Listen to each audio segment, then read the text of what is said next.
Hello, I'm Jason Bates, editor of Via Satellite Magazine, and joining me today is Samar Halawi, CEO of Dubai-based MSS company Thuraya. Welcome. Thank you. Now, you were named CEO within the last 2 months, or in late January. So tell me about taking over Thuraya, your goals for the company, that kind of stuff.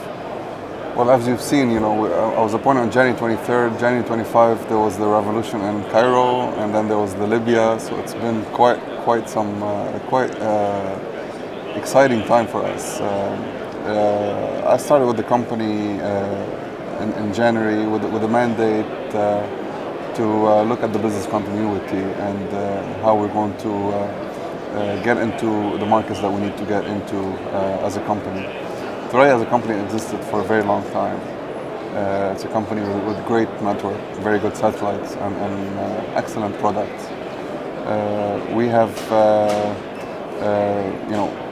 we're part of a small club of MSS operators with the other guys, and we're not a global operator, but we have coverage over 140 countries of the world. In a very important area that usually is has big demand for MSS services. Okay.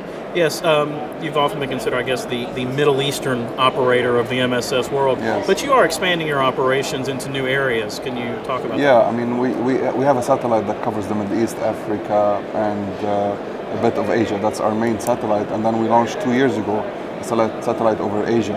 So now we cover all of Asia, including Australia and China and Japan. And with this satellite, we're hoping to penetrate the Asian markets. And those are growing at a higher rate than the other markets in general for MSS. So we have plans to go into many of those key markets and offer our range of solutions. We have solutions that are voice-centric. We have also packet-based high-speed data solutions for the land and for the maritime industry, which we are going to be introducing soon. So we have a nice suite of services across land, maritime, and also in the aeronautical field. Of course, not being a global company, we don't tackle those customers who are looking for global coverage, but there's a huge number of customers both in the maritime and the aeronautical field that look for services within our coverage area, who don't leave our coverage area. So we have very good products for them that we're looking to introduce. As you touched on, the MSS market at one point was considered more of a voice market, but data has become an increasingly important service for MSS players. Can you talk about your offerings in there and what your customers are demanding? Sure. I mean, if you've seen from the whole market, data has been growing at double-digit rates, whereas the voice is more stagnant. And this is synonymous with the development of applications that use data. And we have, for the data, we have our land IP, Thuraya IP device. It's a really good device. It's A5 size and provides speeds of 444 kilobits per second.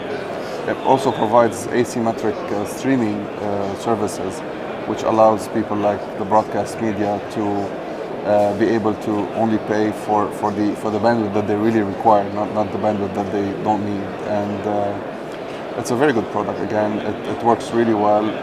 It's highly portable, and it's required, or there's a demand for it from many industries, whether it's oil and gas, media, government, NGOs. This is a service that we have introduced a while ago, and it's available in the market.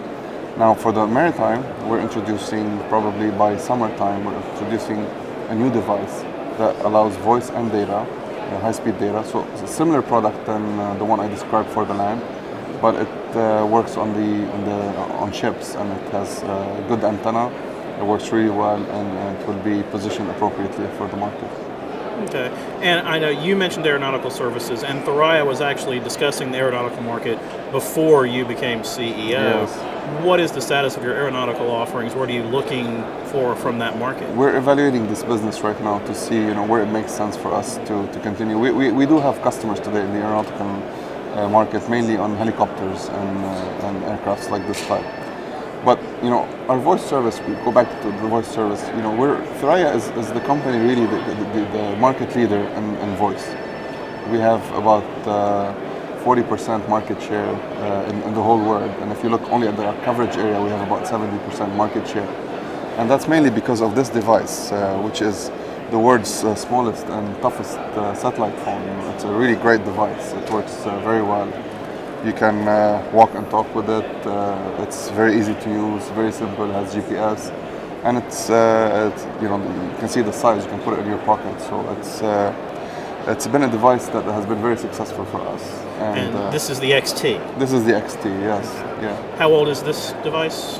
This device is recent. It's been less than a year, a few months old, and it's just doing very well in the market right now.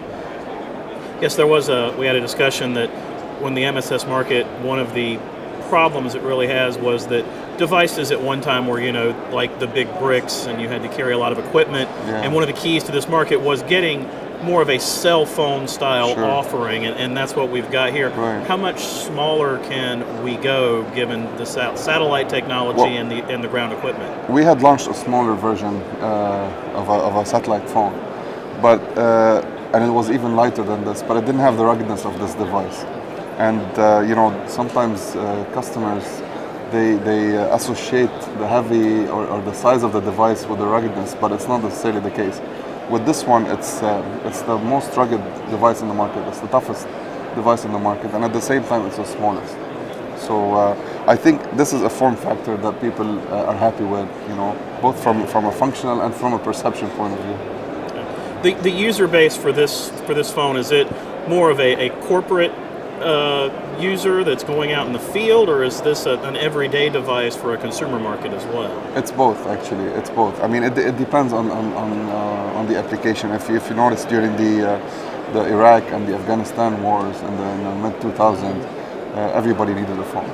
Whether it was a government entity, an NGO, a Red Cross, a news gathering agency, or an individual, everybody needed a phone. But as things stabilize more, you find that it's more of the vertical market customers that are looking for mobile satellite services rather than individuals. So this is the direction that we're heading in as a company. Okay. You had mentioned when you started that it was an exciting time in the Middle East, as they said, and one of the issues was interference and jamming, and most studies find that satellite interference is more of an unintentional issue, but there are some cases of intentional as well. What are you telling your customers about your safeguards for preventing interference, ensuring their service? Yeah, I mean, look, our network is a very robust network, and we have great satellites, but when there's a voluntary interference or jamming against you, then you have to deal with it. And what we have done is, because there was jamming over our services over Libya, and this jamming has really hurt us in terms of covering Libya for a couple of weeks' time, and we were able to kind of suppress this interference. Our technical guys were good enough to suppress this interference, but at the same time it still did affect our services, mainly on the data side, because the data side is more sensitive to interference than voice services. And of course, we have to take now legal action, to prevent something like this from happening in the future. It's not simple for any one entity to do interference. The problem is we were kind of the victims of our own success, because in Libya in particular, we had a very strong deployment on the ground. Our services were very much available in Libya through distributors, and there was a lot of stock. So because of that deployment, we became the victim of this interference. Because there were a lot of people that had Thuraya phones and Thuraya IP services in Libya. So it's sometimes you are the victim of your own success. Okay. On the other side of that is in this era of mega disasters, it almost seems that's when satellite is really at its best, when ground infrastructure is not as effective. Right. What are how have your disaster response efforts been received? What are you doing in these areas? Well, from a technical point of view, we're ensuring we have a network that is very flexible, where we can allocate bandwidth and capacity to where it's required, as opposed to some of the other companies in the field where they have only certain capacity in certain areas. So this is very important for us, because when you have a disaster, you get a surge in demand. So you have to be able to cater to it. So by us being able to allocate bandwidth dynamically, to that area, we can then ensure that everybody who's using our services from that area will be covered, will get a signal, will get registered on the network, and will be able to exchange data or voice calls.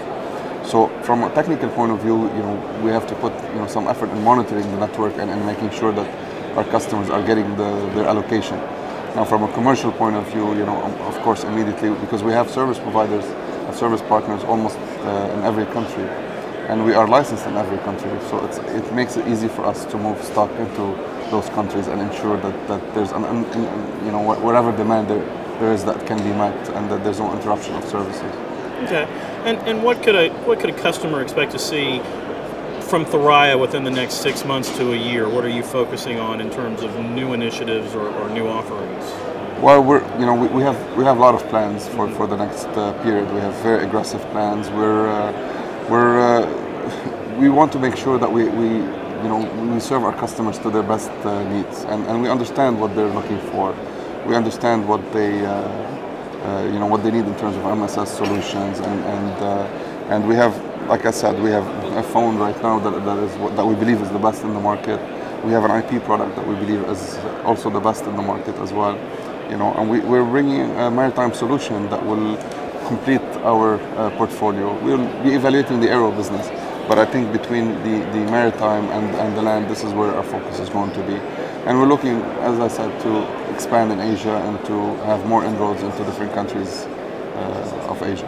All right. Well, Samar Halawi of Thuraya, thank you very much for your time. Thank you. This has been Jason Bates of Via Satellite Magazine.